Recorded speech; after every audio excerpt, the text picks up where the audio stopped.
Allora, la ricerca prende in esame le denunce e i processi per furto che sono avvenuti nella podesteria di Conegliano tra 600 e 700.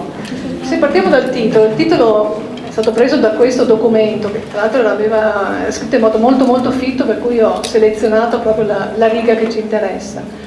E questo documento parla di vari e molteplici latrocini seguiti in questa città. Si tratta di una denuncia che viene fatta nel 1687 dal podestà e capitano di Conegliano Pietro Venier, nel quale denunciava tutta una serie di furti che erano avvenuti durante la sua carica di podestà. Non erano gli unici, cioè furti avvengono nel corso del 600-700 e continueranno ad avvenire anche nell'800 sicuramente. Allora, furti ce ne sono tantissimi. Io li ho classificati in base a degli elementi comuni. Partiamo dai furti di notte. Innanzitutto c'è la caratteristica che viene messa in evidenza in alcuni documenti del fatto che avvengono molti furti appena fuori delle mura di Conegliano, oppure lungo le strade che portano a Conegliano o che portano a Cenda. Cominciamo da questo furto che è del 1632. È notte, è febbraio, sono le 8 di sera, le 2 ore di notte, quindi le 8 di sera, e Ismael e Raffaele, ebrei di Conegliano, stanno tornando provenienti da Cenda. E dice: quando sulle porte di questo loco, essendo circa le 2 ore di notte, furono alla strada assaliti, feriti e rubati da alcuni incogniti scelleratissimi che infestano questo paese, in modo tale che non solo le strade, ma nemmeno le case fuori della terra restano sicure. E aggiunge, un bel documento questo, aggiunge anche che nella stessa notte, nella villa del Gai, che era sotto Serravalle, attenzione, nella villa del Gai che era sotto Serravalle, l'oste Luca Rizzetto viene derubato. Ora, questa mattina abbiamo parlato degli osti, ma ne parleremo molto anche per quanto riguarda i furti, perché l'oste era colui che subiva i furti, ma molto spesso era il ricettatore, cioè era quello al quale veniva portata la merce rubata, e lo vedremo adesso. Quindi l'oste Luca Rizzetto viene derubato dei suppellettili di 600 dinari da uomini armati di archibugi e pistole, dice, di quali si rendono formidabili a tutti. L'archibugio, abbiamo visto già stamattina che di fronte a un archibugio non c'era più niente da dire, chiunque si arrendeva. Però attenzione, contrariamente a quanto si può immaginare, ci si pugnalava più nelle osterie che durante una rapina. È successo una sola volta nei documenti che io ho visto un fatto di sangue. Si riferisce a un altro furto di notte, questa volta un furto con scasso, che avviene a Mazzola ai danni del povero Antonio Caparazza. Questo sente uno strepitio, attenzione al termine strepitio, scende dal letto e si trova di fronte a 2 persone, sono 2 ladri. Cosa avevano fatto questi 2 ladri? Cosa normale, avevano furato il muro per aprire la porta di casa, perché la porta aveva un canevazzo, anzi tale, come viene definito nel documento, per cui non è possibile sfondare la porta. Sfondano il muro e aprono la porta. Questo si era trovato di fronte i ladri, cosa unica, ripetono i documenti che ho visto, per cui i ladri reagiscono e lo uccidono. Poco dopo passò, miglior dito, poco dopo rese l'anima a Dio. Attenzione, perché i furti avvengono anche di mattina.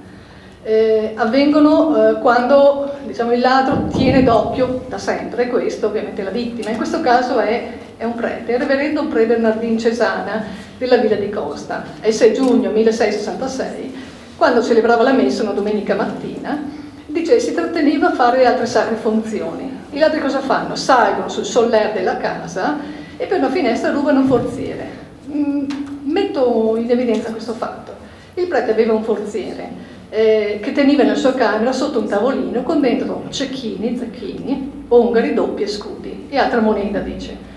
Ma a parte i soldi che venivano raccolti durante la messa, attenzione, perché il prete aveva anche la funzione di prestare denaro dove non era possibile farlo, dove non era possibile altrimenti avere denaro in prestito, ma colui che prestava denaro era anche l'oste.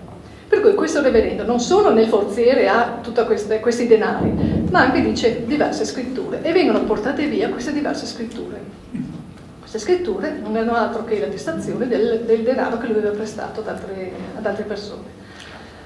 Attenzione, perché allora 600 come adesso, il momento migliore per i borseggiatori è quello dei mercati e delle fiere. Durante i mercati e le fiere, il mercato settimanale e le fiere, quelle più importanti, avvengono i borseggi migliori. Allora, e questo è il documento, è anche bello, tra l'altro, è anche molto leggibile. È un documento molto lungo, dice c'è un Battista, c'è questo Battista Boset, siamo nel 1750, della Villa di Costa, che si reca al mercato settimanale del venerdì, siamo a Conegliano, per comprare un sacco di sorgo turco. Compra questo sacco di sorgo turco, dopo che si reca a messa nella chiesa nuova, sarebbe il Duomo, si rende conto che è sparita la borsa del denaro. Si rende anche conto che aveva visto, alla mattina mentre stava pagando proprio il sorgo turco, aveva visto un forestiero con un tabarro rosso, tanto per non farsi vedere, no? E l'aveva rivisto nella messa, durante la messa. La stessa cosa accade il giorno dopo. Il giorno dopo, il 17 gennaio, il giorno di Sant'Antonio, c'è la fiera di Sant'Antonio a Conegliano. Questa volta è stato rapinato un prete. Paolo Vasellari di Montesella vede sparire la sua borsa. Però non si rassegna, cioè si mette a urlare. Si mette a urlare, i 4 borseggiatori che usano una tecnica che è ancora in voga, e un testimonio giurato depone questo, cioè, che fu presente all'occorso, depone aver fatto osservazione che detto religioso fu assalito da 4 vagabondi forestieri, 3 dei quali lo urtarono in guisa che quasi fu gettato a terra. Il quarto gli diede un altro urtone nel petto, così che dovette respingerlo a forza. Colui intanto, fatto un giro, si discostò e partisse con altri compagni. La cosa non finisce qua. Il prete si mette a urlare, arrivano le persone che erano nella fiera, 2 vengono bloccati e 2 scappano. Ma scappano rincorsi e si rifugiano nella chiesa nuova, si rifugiano nel Duomo. E lì rimangono un giorno e mezzo, li prendono per fame, in poche parole. Cioè, circondano questa chiesa in modo che non scappino e un giorno e mezzo dopo finalmente escono. Però questi sono gli stessi ladri che alcuni giorni prima erano stati visti nell'osteria del Gai. La troveremo varie volte, questa la troveremo spesso. E tra l'altro uno di questi era insieme ad altri che erano stati visti il mese prima nella fiera di Santa Lucia di Piave. Nella fiera di Santa Lucia avevano borseggiato altre persone, per cui erano veramente dei professionisti che percorrevano, diciamo, i vari paesi durante le fiere di mercati. Avevano anche, tanto per tornare qua, avevano anche rubato il cartoccio di soldoni del pistore di Mattia Franceschin, che era il pistore di Cenede, quindi si erano dati da fare veramente in tutte le città della zona. Il furto migliore, sicuramente uno dei furti più preziosi, è quello del cavallo. Allora, io mi ricordo che facendo la ricerca sul lazzaretto di Conegliano avevo trovato un documento del 1368, sicuramente non era la prima volta che accadeva comunque, in cui alcuni pellegrini dall'Ungheria che avevano trovato ricovero all'ospedale di Conegliano erano stati derubati dei cavalli, per cui il giorno dopo si svegliano e questi pellegrini rimangono senza il cavallo. Però i cavalli erano rubati molto spesso. C'è un caso un po' particolare. Nell'osteria di Zorzi Fossa viene rubato un cavallo, ma la questione è complessa. Perché? Il derubato è Alessandro Dal Pos, che aveva preso il cavallo al prete Domenico Sanfior di Serravalle, perché questo prete gli doveva dei soldi. Cosa fa il prete? Va all'osteria, aspetta che l'altro leghi il cavallo e si riprende il cavallo. Alla fine vengono processati tutti e 2, perché non avevano avuto fiducia nella giustizia del coneglianese. Vengono rubati i cavalli, ma vengono rubati anche gli animali da cortile, da sempre. Quindi vengono rubati capponi, pollastre, dinde, dindiot, il maiale anche sotto forma di soppresse, soccolli, persutti, lardo. E tra l'altro non importa se nisati, come viene definito nel documento o no, vengono portati via.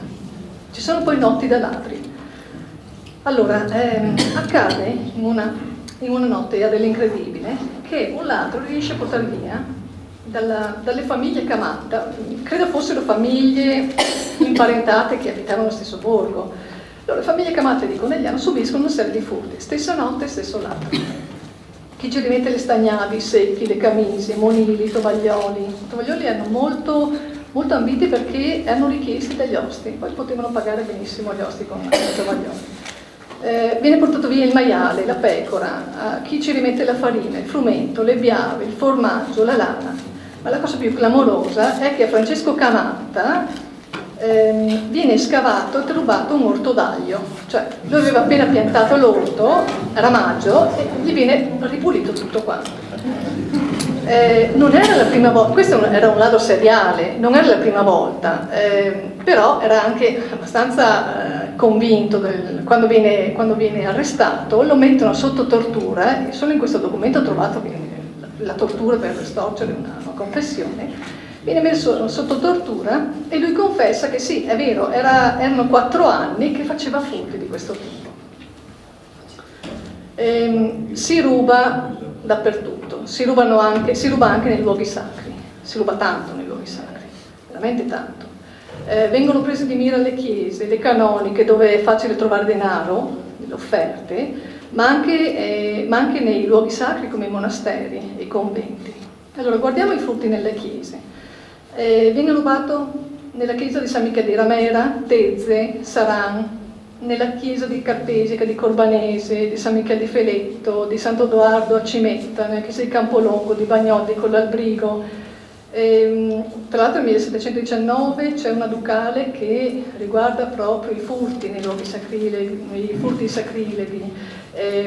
Si ruba ancora nella chiesa di Vazzola, nella chiesa di Scomigo. In questi 2 casi viene messo in evidenza proprio le modalità di furto.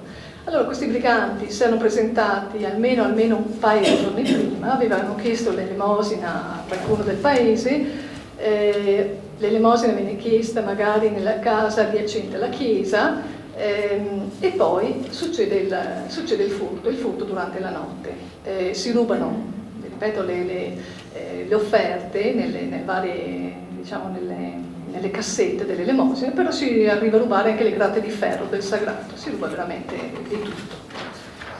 I furti nei conventi. Nel convento di Sant'Antonio a Conegliano vengono portati via, siamo agli inizi del Settecento, 22 piatti di peltre e tutte le posate che erano in argento, quindi i frati non hanno più mangiato con le posate per un bel po'. I domenicani di San Martino vengono derubati dei mobili da un giovane che era stato al loro servizio. E invece, a proposito dell'intervento di Moz prima, le madri teresine vengono derubate di braccia a centro circa di tela muneghina, dice, che fuori alla boccata avevano riposto e lasciato ad oggetto di biancheggiarle per valersene. Non riuscivo a capire come poteva succedere, infatti mi ha fatto venire in mente che poteva riferirsi proprio a questa tela che poteva essere stata distesa, proprio come nelle modalità che aveva riferito prima.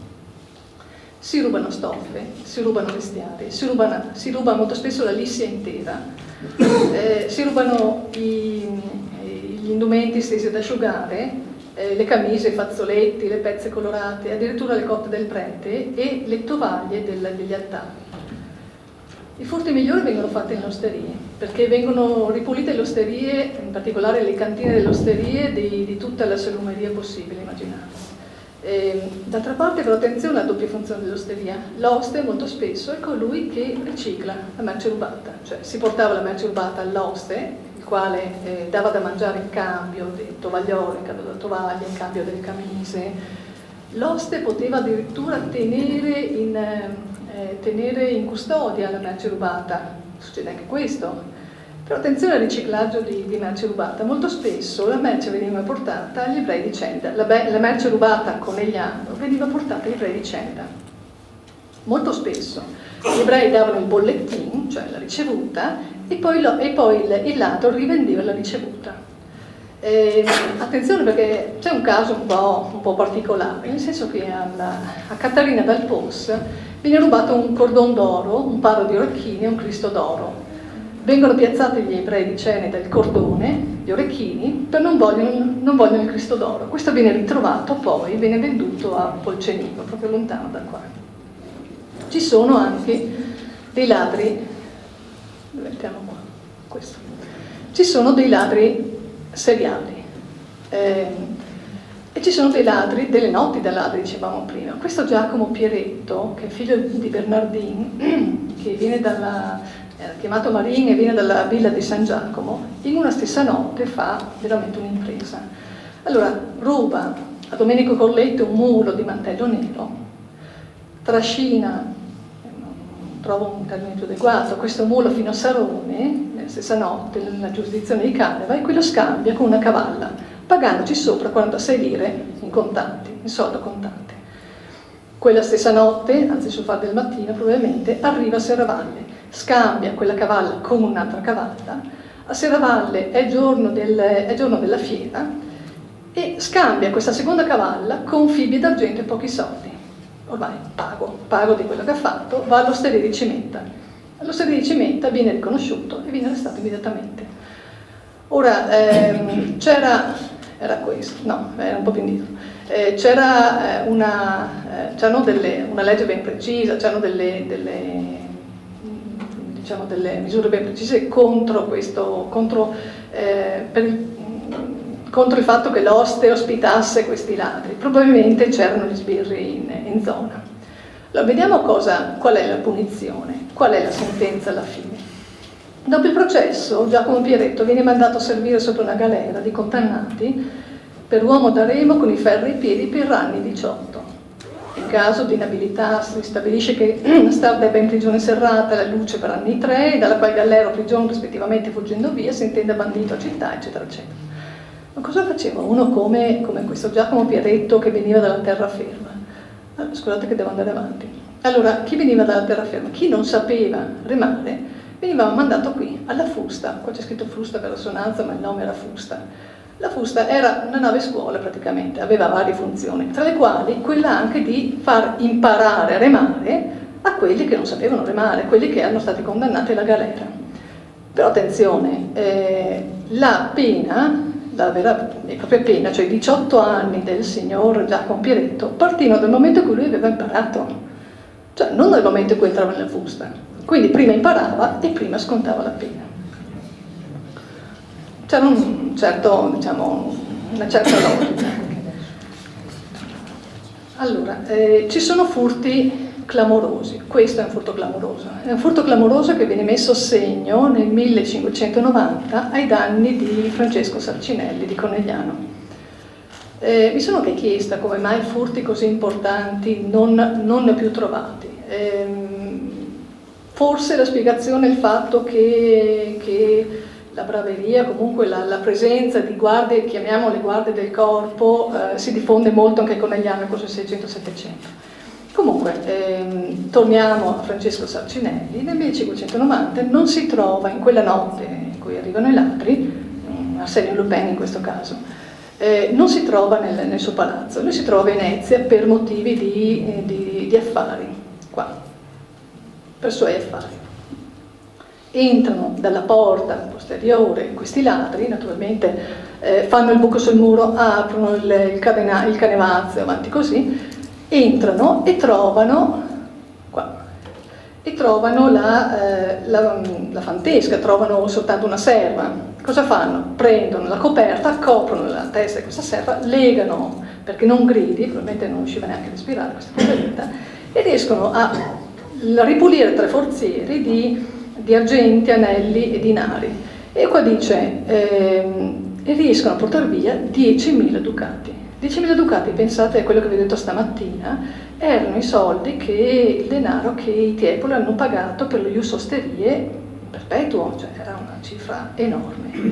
È il furto più clamoroso che ho trovato. Ci sono altri furti che riguardano le famiglie nobili.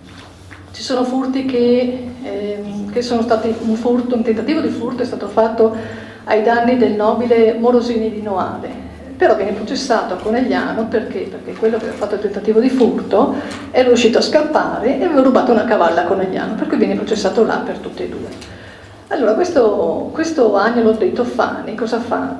Entra nella casa di Morosini, si introduce nella camera, però nel momento in cui è dentro entra il Morosini, si nasconde sotto il letto e dice ma il Morosini se ne accorge, avendo sentito furigar sotto il suo letto, si fa portare un lume e trovette disteso in terra il ladro. Cosa fa il ladro? Si dà la fuga, ma dimentica il cappello e il pugnale. Viene riconosciuto naturalmente, viene processato, poi se ne va, eccetera, eccetera.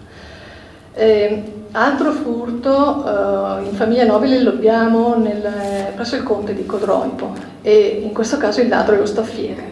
Lo staffiere entra nella camera del conte di Codroipo mentre lui è a letto e dice: introdotto di notte tempo nella camera di lui padron mentre dormiva, si dice che rubasse delle scarselle di lui Braghe che teneva sopra il proprio letto, in replicanti incontri 8 o 10 zecchini d'oro, levandoli dalla borsa che ne conteneva in maggior somma. Non pago, questo viene licenziato immediatamente, non pago, torna 4 mesi dopo e ruba veramente di tutto, dalle pistole d'ottone, il capottino, un cottolo di tela fornita, insomma, viene arrestato e naturalmente processato. Anche il nobile Corradini viene derubato e tutta la biancheria, però in questo caso la situazione si complica, nel senso che tutta la biancheria è stata contrassegnata con una C, numeri, morti turchini, per cui viene trovata molto velocemente a Venezia e viene riconsegnata. Ci sono anche ladri seriali, dicevamo prima, e Giacinto Battiston, che è un tagliapietra, viene processato nel 1746 perché insieme al socio cognato, che è stato condannato tra l'altro, era specializzato nel rubare le ferriate dai balconi dei casini da caccia. Quindi viene colpito il casino di Camatta, Marin, il casino d'Ozio di Corradini, il casino d'Ozio di San Pietro di Feletto del reverendo Don Antonio della Nose, il casino d'Ozio di Carlo Argenti di Feletto, il casino del Roccolo, tra l'altro, luogo di delizia del nobiluomo Tron a Marin, arriva a fare veramente forti danni. Porta via le ferriate, porta via le finestre, le nasconde nei fossi, però purtroppo in quel caso perde il bollettin della merce che aveva piazzato già qui a Centa, e dal bollettin si riesce a risalire il suo nome, per cui viene arrestato e viene mandato a far compagnia a quello di prima, però per 18 mesi. Sono segnalati anche furti di roveri, molto, molto grave per la Repubblica di Venezia, il furto di roveri su commissione soprattutto. Vi metto in evidenza ancora 2 furti importanti. Allora, uno è stato fatto ai danni della posta. Prima vi parlavo dell'osteria in Borgo Sant'Antonio Conegliano. Beh, quell'osteria era molto importante, sia perché vicino c'era un luogo c'è una specie di caserma, ecco, di Conegliano, ma sia perché l'oste era anche il postiere, cioè l'oste si occupava anche del servizio della posta e aveva anche l'uso dei cavalli proprio per il trasporto. Zuanni Canziani della villa del Gai, del Torre Serravalle, che era un vindico, cosa fa? Si trova nell'osteria, sempre quella, l'osteria del Gai, e vede arrivare questo postiere da Belluno con una valigia. Probabilmente era già un po' bevuto questo Zuanni Canziani. Aspetta che leghi il cavallo, questo postiere, che era Bartolomeo Formini, lascia la valigia sul cavallo e porta via la valigia.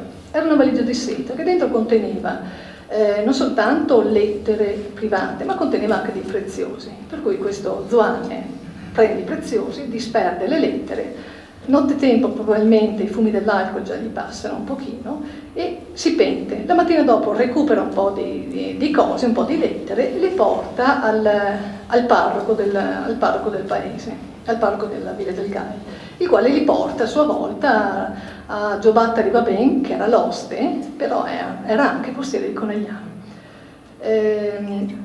Zuanni Canziani viene condannato in prigione serrata alla luce per mesi 8. Dice: e ciò per commesso latrocinio della pubblica valigia delle lettere della posta di Belluno. Cioè diciamo che ha una pena abbastanza importante. Finisco con il Menarè. Allora, ci sono strade dove le rapine sono più frequenti per la presenza di malviventi.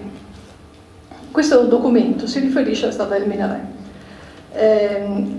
e dice: il luogo detto del Menarè in questa giurisdizione, ove a capo la pubblica regia strada che conduce a Ceneda, quando dovrebbe essere il più sicuro dei malviventi, lo è anzi il più soggetto alle infrazioni. E porta 2 esempi. Dice: anche il 10 corrente fu salito colà dalla pubblica strada Niccolò da Rui. Niccolò da Rui veniva da Susegana, era diretto probabilmente qui a Ceneda, e a questa parte passava con espressa e risoluta minaccia di levargli la vita e il denaro da persona opposta. Allora, c'è una persona appostata, armata di archibugio, minaccia della vita. Minaccia della vita semplicemente perché Niccolò da Rui non aveva il cavallo, non aveva il mulo, cioè aveva solo se stesso, ma non aveva neanche soldi. Per cui cosa fa?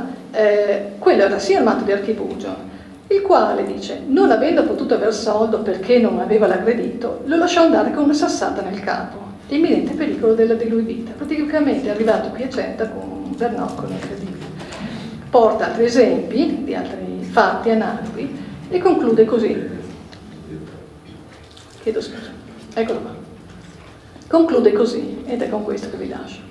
Dice, già che non valse la sinora esercitata Inquisizione, non può l'umiltà mia che rassegnare il tutto a cotesto gravissimo tribunale, è il Podestà di Conegliano che scrive, per venerare le mature, sovrane e gravissime deliberazioni. Passerà la Repubblica di Venezia, arriveranno francesi, austriaci, si avvicenderanno francesi e austriaci, ma vi assicuro che i furti continueranno con queste modalità. Fine nostri giorni.